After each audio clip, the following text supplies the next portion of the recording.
está en línea José D'Angelo. Vamos a hablar sobre esto que, bueno, está comenzando a tener ya una carnadura judicial, la cuestión de las indemnizaciones truchas a ex detenidos desaparecidos o supuestos ex detenidos desaparecidos, ¿sí? José, buen día, ¿cómo está usted? Buen día, tocayo, ¿cómo le va? Bien, Un gusto bien. saludarte y a la audiencia. Bueno. Vos sabés que el tema que vamos a tratar, el tema de las indemnizaciones por la década del 70, tiene una absoluta actualidad, porque esto que comentaba recién respecto del dirigente de ATE, es así, la izquierda nos insiste y nos quiere hacer creer que toda represión es mala. Siempre la represión del delito es mala. Entonces, toda represión debe ser porque ellos, como decías vos recién, ellos son la historia, ellos son la patria, y todo lo que sea contrario a ellos es represión, es Estado, el Estado siempre reprime mal, etcétera. Esto de lo que vamos a hablar es de mentiras y millones. ¿Cómo se ha reescrito la historia argentina, José Luis?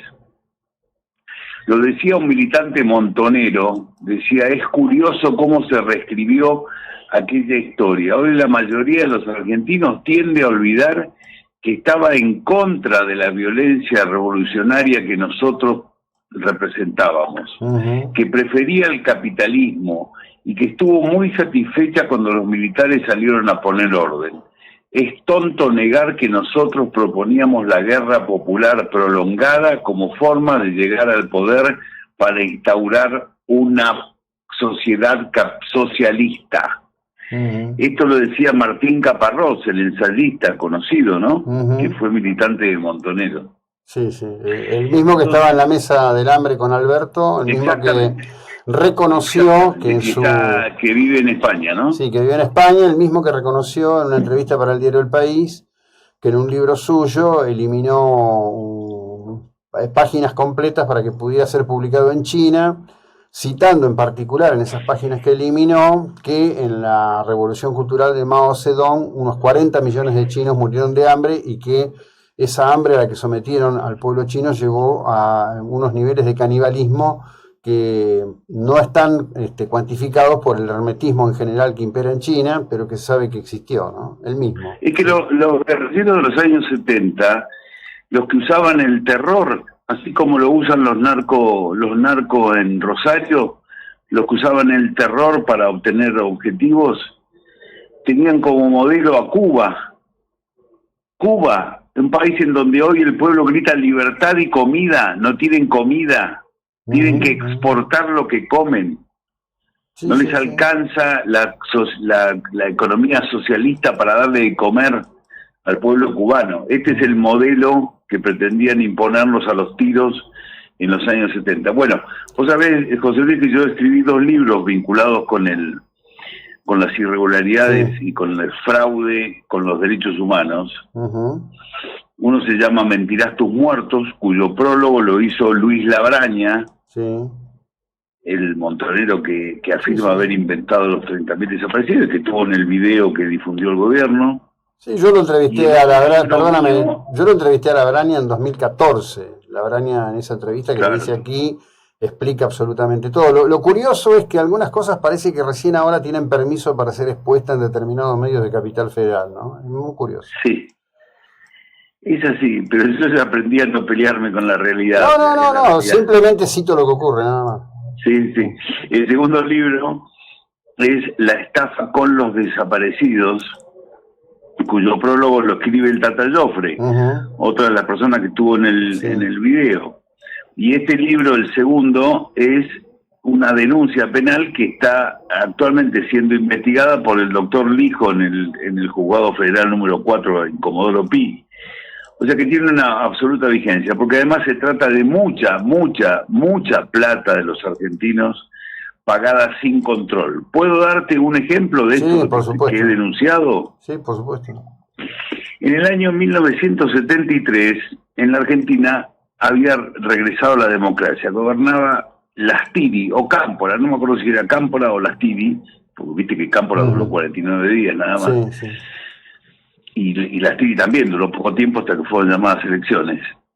Gobernaban ellos, y en la Argentina estaban radicados muchos grupos uruguayos, guerrilleros, que habían huido del Uruguay porque eran perseguidos en el Uruguay. Y había uno que se llamaba la Federación Anarquista Uruguaya. Estos datos que te voy a dar los saco de un libro que se llama Federación Anarquista Uruguaya. Uh-huh. Es un libro escrito por militantes de la Federación. Y cuenta que en el 73 se encontraban con la dificultad que no tenían plata, necesitaban juntar recursos, entonces se decidieron por el secuestro extorsivo. Y la primera persona a la que decidieron secuestrar, el 31 de julio de 1973, fue a Nelson Laurino. Nelson Laurino era gerente de la Pepsi Cola en la Argentina. Lo secuestran con tanta mala suerte que Pepsi Cola no quiso negociar con ellos. Dijo que no iba a negociar con terroristas y por lo tanto se negó a negociar. Entonces no sabían qué hacer con Laurino, si matarlo, devolverlo, etcétera. En el interín intentaron cobrar el rescate y cuando lo hicieron quedaron detenidos 2 personas, Pablo Farías Lebdusca y Aníbal Griot, 2 uruguayos integrantes de la Federación Anarquista que fueron detenidos cuando intentaban cobrar un rescate por un secuestro extorsivo. ¿Qué pasó con ellos? Y bueno, fueron juzgados, condenados, pero dice el mismo libro al que me referí, que ellos se hicieron pasar por delincuentes comunes para no perjudicar la relación entre la Federación Anarquista y el gobierno argentino de entonces. Uh-huh. Entonces se hicieron pasar por delincuentes comunes. Y así fueron juzgados como delincuentes comunes que habían cometido un secuestro extorsivo. Estuvieron en la cárcel 13 años aproximadamente. Muy bien. ¿Qué crees vos, José Luis, que puede haber pasado? Se presentaron y argumentaron haber sido perseguidos políticos, presentaron un papel y la Secretaría de Derechos Humanos autorizó un pago que actualizado al día de hoy son 180 millones de pesos para cada uno. Estos chorean lindo,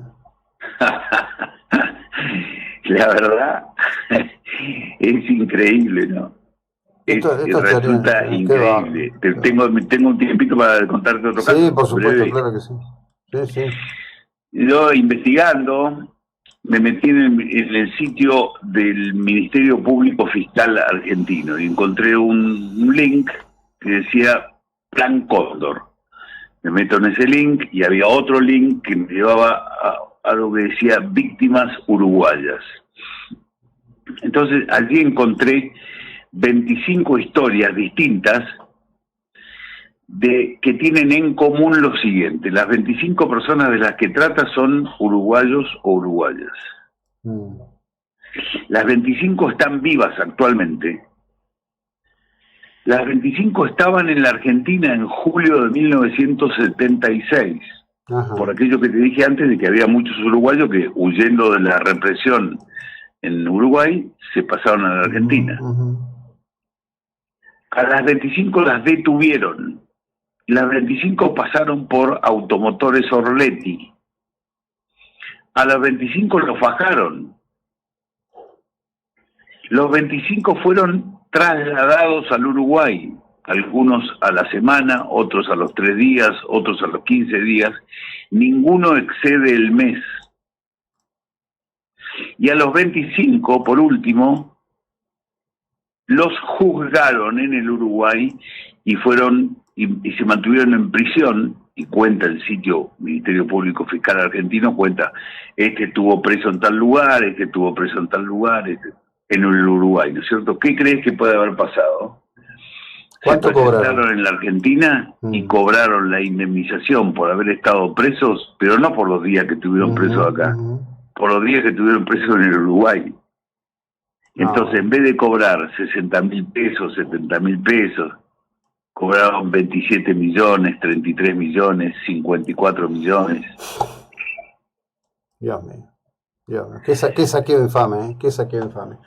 Bueno, como en cada ocasión, muchas gracias. Un abrazo a la distancia. Un abrazo grande, José Luis. Saludos a la audiencia. Bueno, José D'Angelo, que ha venido investigando y que hoy, de alguna manera, digamos, en el cambio de paradigma político que envuelve la Argentina, tiene la posibilidad de un mayor grado de explicitación de todo esto, que es la utilización de la sangre derramada para hacer negocios millonarios.